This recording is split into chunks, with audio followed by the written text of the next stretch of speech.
So, over the past many episodes and possibly even seasons, I've been doing a lot of sex talk, a lot of relationship talk, but one of the things that I don't think I talk about enough is consequences. And I know that's probably a little bit weird because it's not like people usually sit down and they're like, so let's talk about consequences. But I feel like I should probably do that as such because I feel like people have ignored them for way too long. And to start things off, let me just start by giving one of the most interesting consequence-related stories out there.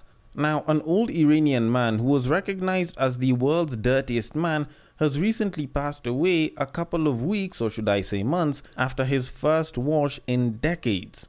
Now, I'm not going to say anything, it's just that considering that this guy died soon after he was washed, I'd have to think that probably him remaining dirty might have been a good thing for him. Now, let's not play ourselves, this man died at the age of 94, so there's very many assumptions to be made. It's just that considering that this guy ended up dying not too long after he was washed, and this is a guy that refused to be washed before, it kind of goes back to that whole ad thing that Omo used to do back in the day where they used to say, because we at Omo believe that dirt is good. I bet they probably stole it from this guy because clearly this guy survived for 94 years without ever having to worry about a shower, and the moment they wash him, this guy just passes. Because honestly, what the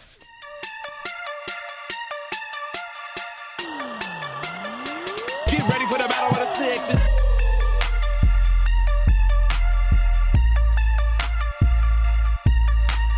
Honestly, I don't think I've done a story on this podcast that can attract all the big conspiracy theories of, the big brands are busy trying to control you so you can buy their products. They're working with big pharma. Like, I don't think I've done a story that has all the credible nuggets and crumbs that would very directly lead back to those conspiracy theories until now. Because, let me just read the story for you for a little bit. So it says, and I quote, an Iranian hermit nicknamed the world's dirtiest man for not taking a shower for more than half a century has died at the healthy old age of 94. Haji, covered in soot and living in a cinder block shack, was reported by local media to not have bathed with water or soap for more than 60 years. Villagers said that he had experienced quote-unquote emotional setbacks in his youth that led him to refuse to wash. In 2014, the Tehran Times reported that Haji would eat roadkill, smoke a pipe filled with animal excrement, and believed that cleanliness would make him ill. Photos showed him smoking multiple cigarettes at once. But a few months ago, villagers had persuaded him to wash himself for the first time in 60 years. End quote.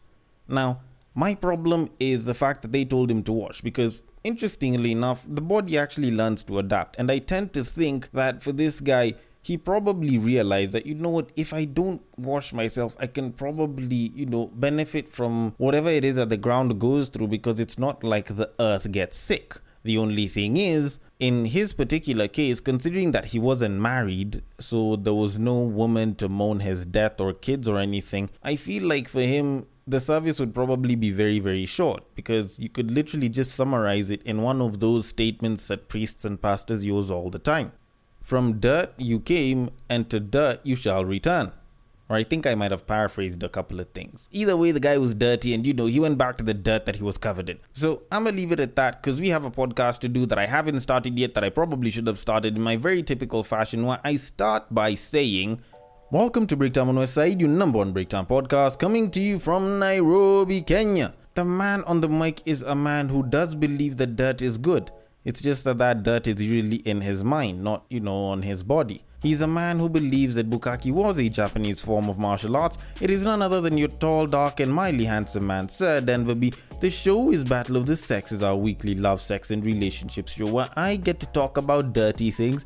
I get to talk about consequences. Sometimes people might feel some type of way about it, but I usually come through with that conclusion. And if you do agree with it or you don't agree with it, either way, you can still hit me up and share your thoughts on it. On IG, on Facebook, it is at Breaktime on Westside. The DMs are always open. And on Twitter, you can slide into my personal DMs, which is at Bagaka the D. The DMs are also open there in case you want to share your feedback, share a couple of topic recommendations, and also if you just want to say hi, because saying hi is a good thing either way. And a massive thank you to each and every one of you that's listening right about now, whether you're a new listener, whether you've been listening for a couple of episodes, whether you've been listening from the beginning, because I appreciate each and every one of you that's been listening. And I love it when you guys listen. I love it when you guys give feedback more, because it helps me get better. But all in all that said and done, we do have quite a bit to talk about, and I probably should be moving on to the main topic of today. But before I get to that, there's something that I want to talk about, and this time I feel like it sort of ties into the main topic in some sense. Now, there's something that I've said ever since I started this podcast that I've pretty much been going strong with all the time. It's one of those core things that most people who listen to this podcast probably know about me, and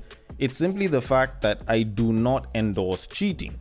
Just mostly because I do not see the pros of cheating really overtaking the cons of cheating in a majority of the cases that we have today.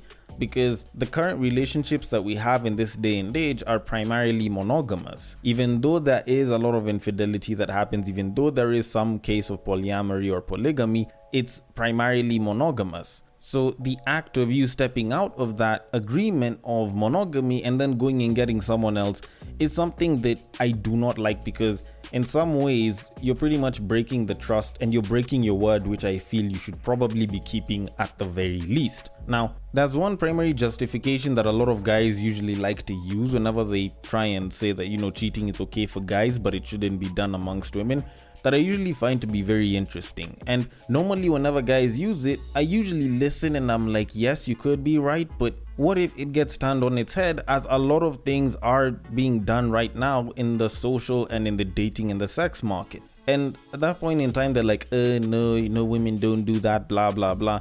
But I have a bit of information that actually sort of speaks against that. So I'm gonna play for you this clip and then I'll get back into this real quick. So here it is. How y'all men say, oh, we can fuck without having feelings, that's why we cheat, and we come back to the girl that we say we love. I could do the same thing. I could go and fucking do it with no feelings. I love him. What's good for them is good for you. The fuck? If I decide to go cheat, I can fuck you and I have no feelings love tonight, the nigga. One at a time. I can fuck you, have no feelings. I'm sorry. You can fuck without having any feelings? Yeah. I can't. Me think that's personally, That's me, myself, and I. Go ahead, talk on it. I can't. Once I fuck you, motherfucker, I love you. When are we going to be together? Okay, so having heard this, yes, I know there's one babe that's like, no, I can't shag without my feelings. But when another babe is like, yes, I can do the same exact thing, I feel like that's where the entire discussion tends to break down for a lot of guys. And by all means, there's other discussing points that can sort of shut that out. But this is one of the more primary reasons why guys will say, oh, it's okay for a man to cheat, but it's not okay for a woman to cheat. That ability to dissociate your sexual acts from your emotions is something that I'd say some people can do, but not others. And this one isn't even like related to gender. I know niggas that will say, oh, I'm going in for a hoe phase.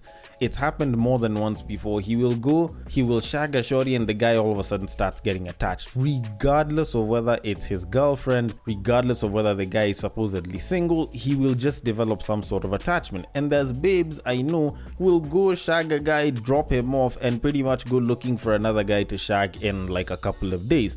There's no sense of attachment in there. And it's a pretty big part of the reason why whenever I hear guys using this as a way to argue, I always try to point out that it's a very, very weak arguing point. Because on one end, y'all talk like all the dudes want to do is shag, and as long as they can provide, then they're good, which is bad because it pretty much just drops down all that a man is good for in a relationship down to provision. And it pretty much sort of makes it look like, yes, we're men, we're sexual beings, and we're way more sexual than women, which actually isn't particularly right. I've spoken to a lot of women, the ones who are very committed, the ones who've cheated, and women are just as sexual as guys are.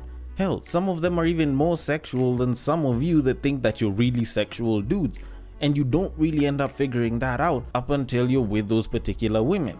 So to think that because you like to shag this babe and that babe and the babe after that a shorty might not want to do the same, I feel like that sort of is a little bit short-sighted on the guys' end, and it's just them trying to take advantage of the fact that now they're making money, or female pre-selection is working better for them, or even both, to go ahead and bang more babes instead of sticking to the one babe that they've pretty much promised to be faithful with.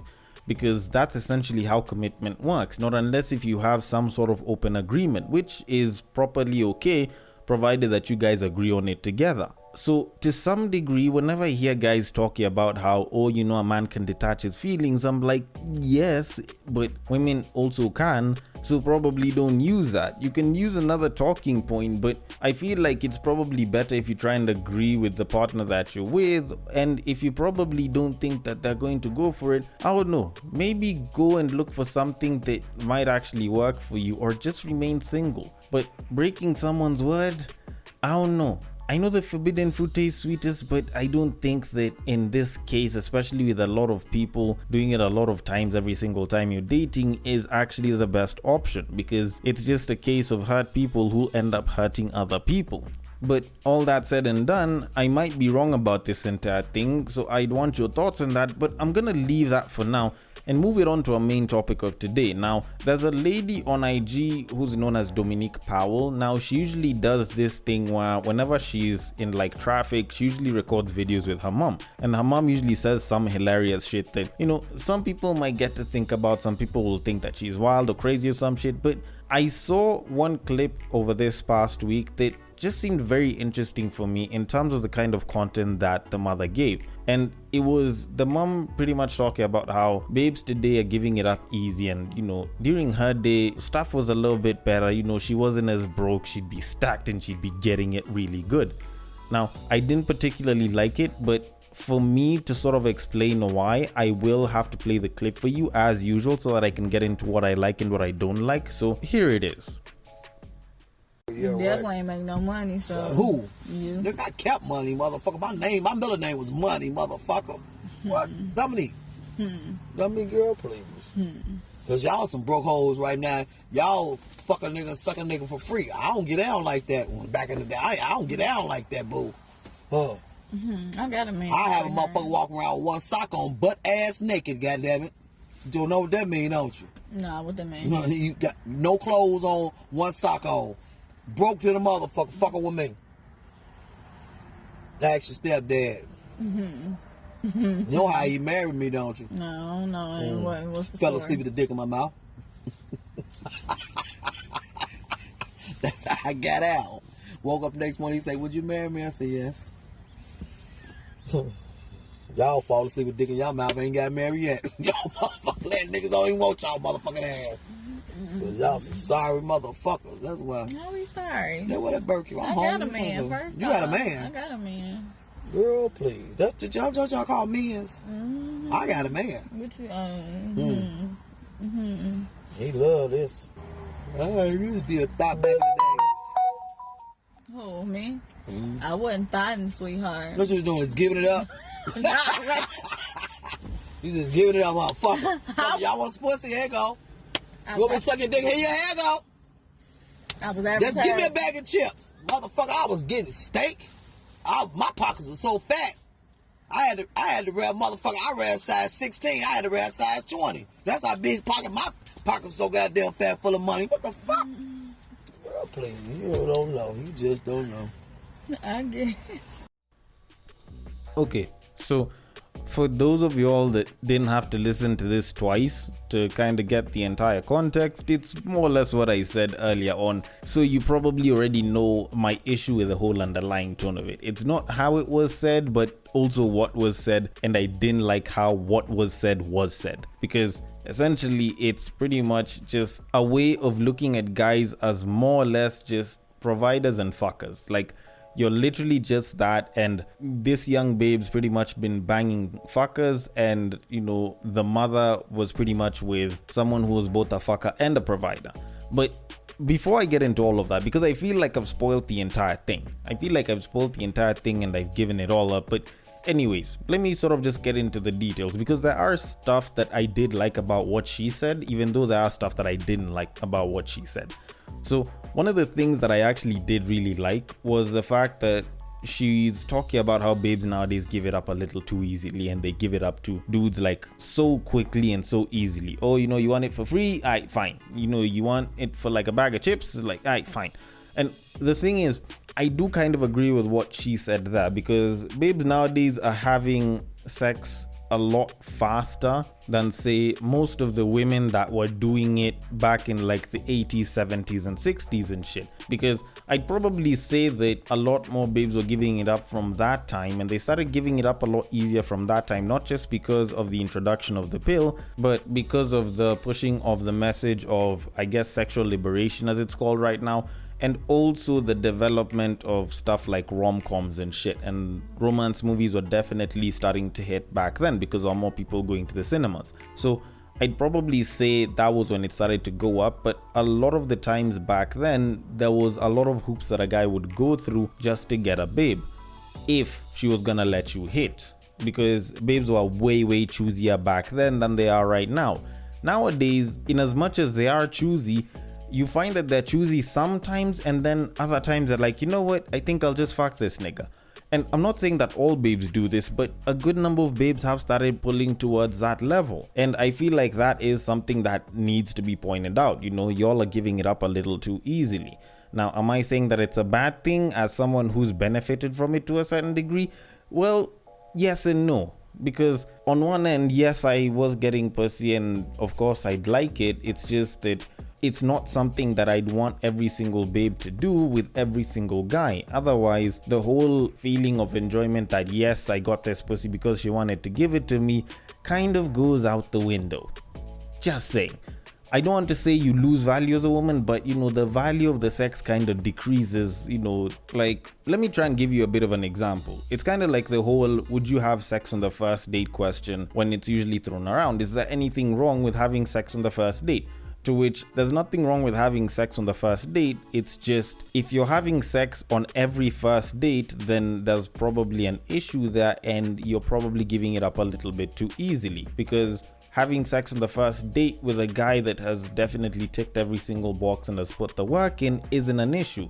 But if you're going on a first date with like different guys all the time, and you're like, you know what, this guy might hit, this guy I'll hit, this guy I'll hit, this guy I'll hit, then it's either the criteria that you use that makes it choosy for you to shag someone is very weak, or very low hanging that a lot of guys can pass it, or you're an easy lay, which that is also a case, or you're having a lot of dates with very high quality dudes all the time, which I will tell you for a fact is statistically near impossible for most babes. So I hope I'm making sense by saying that the easier you are to smash as a babe, the less value it looks like you have out here on these streets, even though you're all about your sexual liberation movement. Although with that said, when you place monetary value on your pussy, then we also have another problem, which is actually where my biggest issue with what this woman was saying to her daughter kind of came up. Because if you're saying that, oh, you know, y'all are shagging broke dudes and you're staying broke, for me back in the day, oh, I was smashing dudes, my pockets were stacked, and you know, I was getting steak and shit.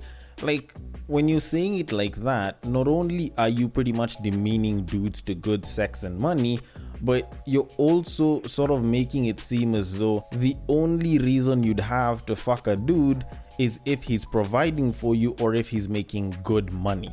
Which, much as I would like to speak for the guys that don't make good money as well, but might also have good dick, I also just want to say that the moment you expose yourself to that, then it pretty much leaves you open to being used and abused as a woman. And let me explain why that's the case. Because there's not that many guys that make so much stack, and there's way more babes that are willing to give it up to a dude that makes a lot of stack. Then not only will this guy just be paying for shit because he knows he's going to shag you, which creates a certain sense of entitlement, which y'all have been trying to fight for I don't know how long, but if you do actually feel something for this guy and he doesn't, this guy will very easily shag you every single time you're trying to reach out to him on an emotional level, use intimacy to his advantage, shag you and leave you and go for the next babe. Because guys tend to have this problem where they start valuing pussy a lot less when they start getting to a certain point where they're getting a lot of pussy. Which is why you start hearing statements like, bro, honestly I feel like all pussy is the same. Because the moment a dude gets to a level where he starts saying that, that's when he's probably starting to overdo it. And a lot of these guys who have a lot of access to that pussy will very easily start to look at that. So even though they might end up thinking that, like there's like 5 babes that seem like really good, high quality babes, there's a lot of them that they're shagging, and if they're just focusing on other shit, their ability to choose just one and settle down becomes a little bit of an issue. So very easily becomes a case of use and abuse, and that's not something that a lot of babes would want. So I feel like giving the whole, if he isn't putting cash down, if he isn't doing shit for you, then you shouldn't let him hit, is a little bit of bad advice. I feel like looking for someone with values probably works a little bit better. But the unfortunate thing is, I sound like an old person saying all of this because, you can shag for a lot less, and hell, there's niggas that are paying full price for the same shit that other dudes are shagging for free. But at the end of the day, I feel like that whole scenario exists as a result of the developments in shagging over the past 40-50 years, because people have been shagging for fewer and fewer reasons. Back in the day, people were very scared of having sex up until the pill came up, and babes knew that if they shagged a dude, they may not necessarily get pregnant. But people were still afraid of the consequences back then. But as time went on, people started becoming less and less either aware of the consequences or started caring less and less about them, because there were the mitigating factors that came up. Stuff like wearing a condom, stuff like her being on the pill, stuff like pull-out game, stuff like her tracking her period cycles and shit, which is a little bit more recent. But all in all, you actually kind of look back about 30-40 years, a lot of the guys that were having sex, they weren't just having sex with every single woman, not unless if they were incredibly famous and popular. A lot of them would spend a lot of their time trying to chase a babe that they thought that they'd go some level of the long haul with. Some person that they believe that they'd shag and they'd have as a girlfriend for a very long time. And I guess for a lot of those guys, they knew that the consequences of her getting pregnant were there, and they were probably more comfortable with that because they knew, if I'm shagging this babe, at least I feel like even though she was to get pregnant and have a baby, I could settle down with her. And I think that's kind of where Dominique's father, or should I say stepfather, or this woman's current man, kind of was at, because shorty would suck it so badly, and it's like, oh shit, this shorty can do all of this shit and she can really perform in the sheets, why the hell not? But all in all, most of the guys that were trying to shag babes without the intention of staying with them would pretty much hit and run. It was no hit and hit again and hit again, and then if you get pregnant, fuck it, I'll run. Those were mostly the cowards. The ones that were really trying to bang and were banging would probably end up staying with that woman, because hell, if she even started staying at your place, she was technically married to you to some degree. And that understanding of responsibility and the understanding of the consequences that came with sleeping with that woman a bunch of times meant that by the time you were going to do it, by the time you wanted to sleep with a certain woman, you were both pretty aware that if in the event one of you gets pregnant, y'all are probably going to have to take care of that baby together. Which is kind of unlike today, which kind of draws me to my conclusion. While I do agree with the idea that babes are giving it up a lot easier for a lot less nowadays, and maybe that should change, I don't think that doing it for some sort of monetary gain is the answer. I think there's better ways to have a search criteria, and having money shouldn't really even be at the top of the list, because at the end of the day, not only do guys end up taking advantage of you because they have money, but you end up looking at men, you end up looking at potential male partners as nothing more than a really good paycheck and a provider, which isn't exactly how they should be looked at, because we actually offer way more than that if you actually look a little bit deeper, or at least look for someone that's a little bit deeper than that. Although, then again, I might be wrong about this shit, and maybe you should be looking for a dude with stacks, but I want your thoughts on this. The DMs are open on IG, on Facebook, it is at Breaktime on Westside, on Twitter, it is at Bagaka the D. Thank you so much for listening all the way till the end, and I will catch you guys on the next break.